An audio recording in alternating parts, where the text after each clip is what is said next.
Ya, assalamualaikum warahmatullahi wabarakatuh. Selamat pagi, siang, malam, dan kapanpun kalian menyaksikan pembelajaran ini. Kita akan melanjutkan lagi pembelajaran bahasa Indonesia pada materi struktur teks persuasi. Baik, biar lebih cepat, singkat, dan padat, kita langsung saja tanpa berlama-lama.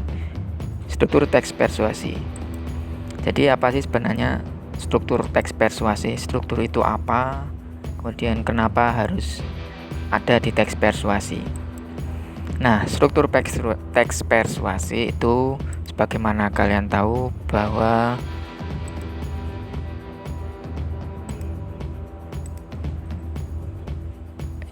itu harus ada di teks persuasi untuk membedakan atau sebagai ciri yang membuatnya berbeda dengan teks lain. Jadi teks persuasi agar bisa dikatakan teks persuasi dan berbeda dengan teks deskripsi atau teks eksplanasi itu harus ada strukturnya. Dan setiap teks itu punya struktur. Bagaimana kalian tahu juga, kemarin teks eksplanasi strukturnya juga ada. Persuasi sekarang kita yang akan pelajari. Nah, perbedaan dapat dilihat dari segi kebahasaan maupun strukturnya. Nah, yang akan kita bahas ini strukturnya. Untuk kebahasaannya setelah struktur. Oke ya, kita fokus ke struktur teks persuasi.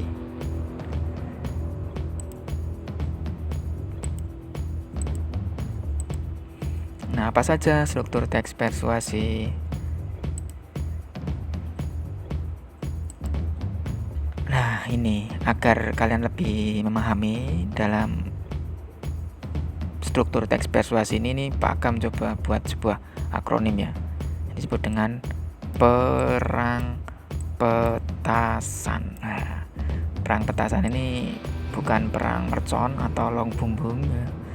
Atau karena ini sudah mau lebaran terus membuat mercon ya, ini tidak boleh ya. Ini hanya akronim saja. Maksudnya adalah ada 4 struktur. Yang pertama P. P itu apa? Nah, P yang pertama adalah pengenalan isu.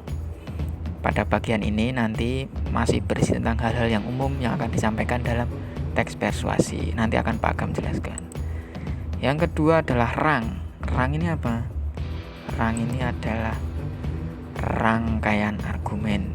Nah, kemudian selanjutnya adalah struktur yang ketiga setelah rangkaian argumen, pernyataan ajakan. Peta ya. Pernyataan ajakan. Dan yang terakhir struktur yang keempat itu disebut dengan disingkat dengan SAN, yaitu penegasan kembali. Jadi ada 4 struktur teks persuasi: pengenalan isu, rangkaian argumen, pernyataan ajakan, dan penegasan kembali. 4 ini harus kalian pahami dengan akronim tadi perang petasan. Oke ya, nah sekarang penjelasannya dari masing-masing keempat struktur ini apa saja, yuk kita perhatikan bersama-sama.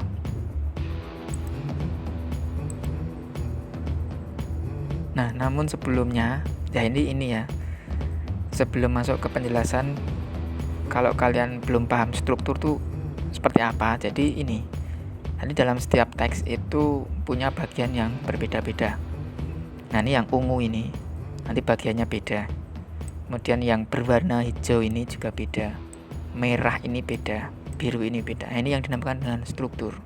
Jadi tiap baris, tiap paragraf itu punya fungsi dan perannya masing-masing dalam teks persuasi.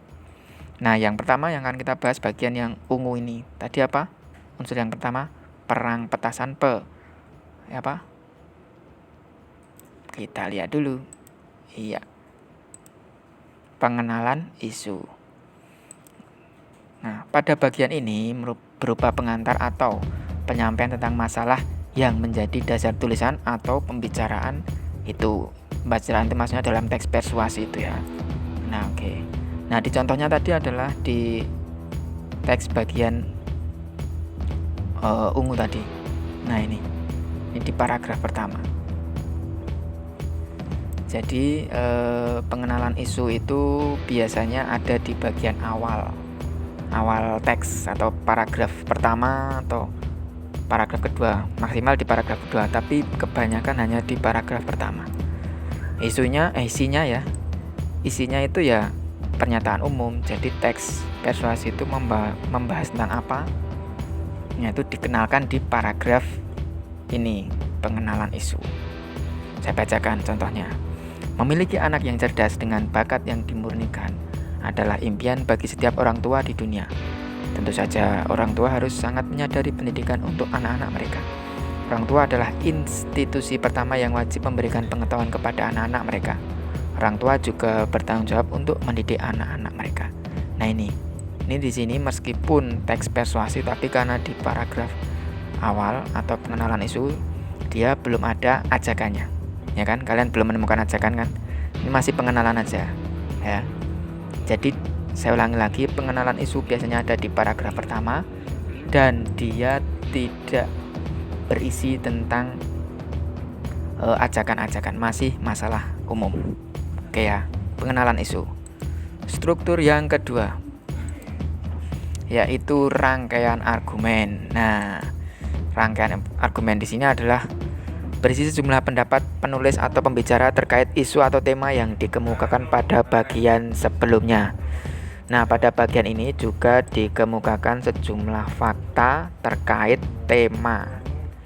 Jadi juga ini belum juga mengajak ini, tapi masih data untuk memperkuat ajakan. Nah, ini ya. Di rangkaian argumen setelah pengenalan isu. Contohnya, tetapi bahkan jika orang tua adalah guru terbaik, pendidikan formal juga merupakan keharusan, mengingat era ilmu pengetahuan dan globalisasi yang semakin berkembang, yang semakin menyembunyikan. Nah, itu ada suara orang bertepuk tangan ya.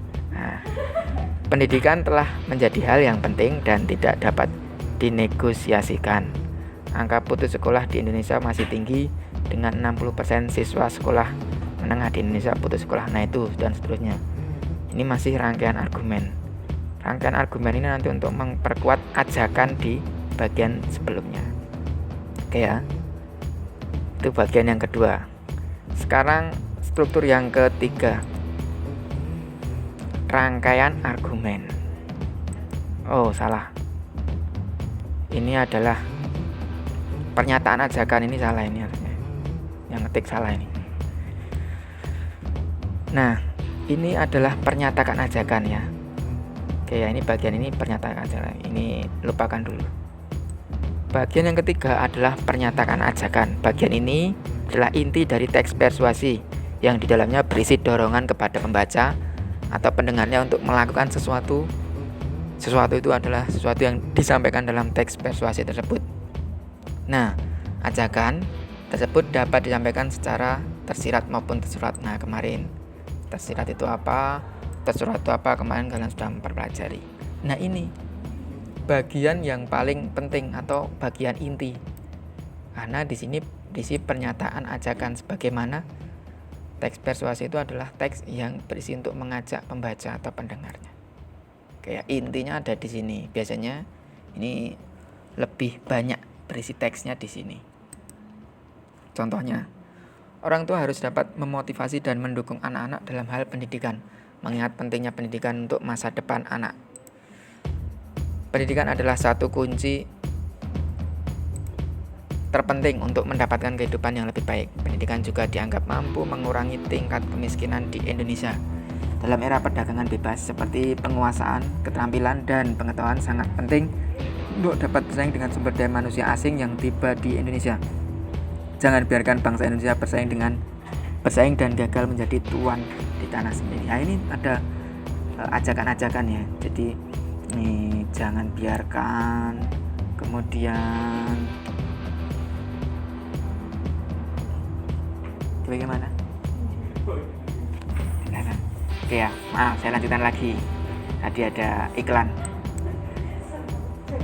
Selanjutnya ini misalnya orang tua harus dapat, ini kan ajakan.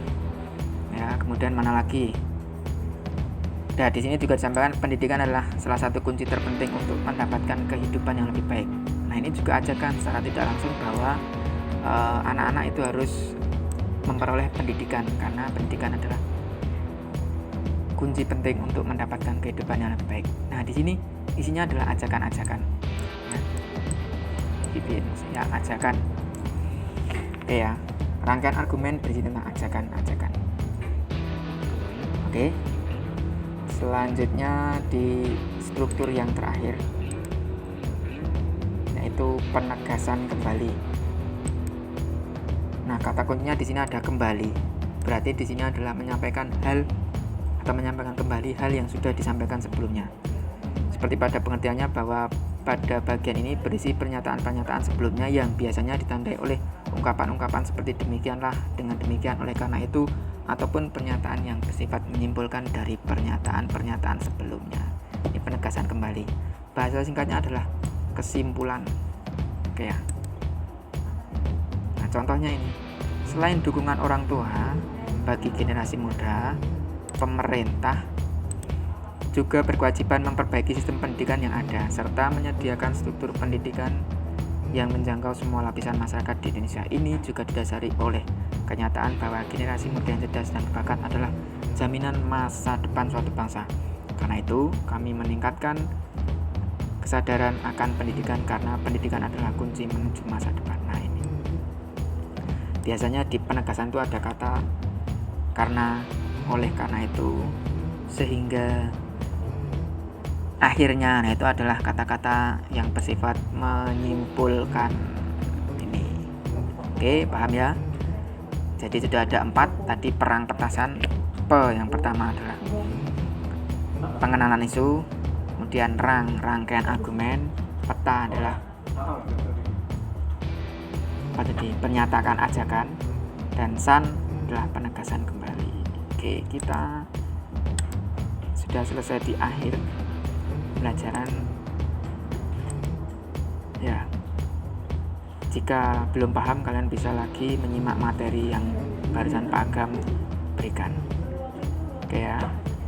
Selanjutnya tugas kalian adalah menemukan struktur dari teks persuasi dari buku paket halaman 181 dan 187. Silahkan dibuka buku paket. Nah, ini teks 181 ini sama seperti kemarin, tapi yang akan dikerjakan beda. Caranya bagaimana? Kita lihat. Nah, kalian silakan buka tugasnya, kemudian kalian buat tabel seperti ini. Ya, ini di halaman 181 dulu. Tulis ini seperti ini di bukunya. Kemudian buat tabel. Jadi ada 2. Karena 2 teks berarti ada 2. Yang pertama 1, ini 181. Struktur yang pertama adalah pengenalan isu. Nah, pengenalan isu ini ada di paragraf berapa? Misal ini hanya tulis saja misalnya 1. Oke, misal 1. Kemudian alasannya apa? Tulis karena di sana. Nah, paham? Oke, terus rangkaian argumen misalnya di paragraf berikutnya 2 sampai 3 misalnya, atau mungkin hanya paragraf 2 saja ya. Mana yang mau kalian jawab? Alasannya apa? Karena di sana berisi argumen tentang, nah, tulis juga ajakan-ajakan paragraf berapa dan seterusnya. Oke, paham ya? Kemudian di teks yang kedua juga seperti itu, kalian buat tabelnya, kemudian dijawab dengan alasannya. Oke, silahkan dikerjakan. Barangkali Pak Agam akan silahkan dikerjakan seperti biasa. Tugas bisa kalian kumpulkan via WA maupun melalui Google Classroom. Sedikit kata mutiara untuk hari ini dari Arthur AC. Mulailah dari mana kamu berada, gunakan apa yang kamu miliki, lakukan apa yang kamu bisa. Jadi mulai sekarang segera lakukan selagi kamu bisa ya, jangan menunda tugas. Siap, sekian. Wassalamualaikum warahmatullahi wabarakatuh.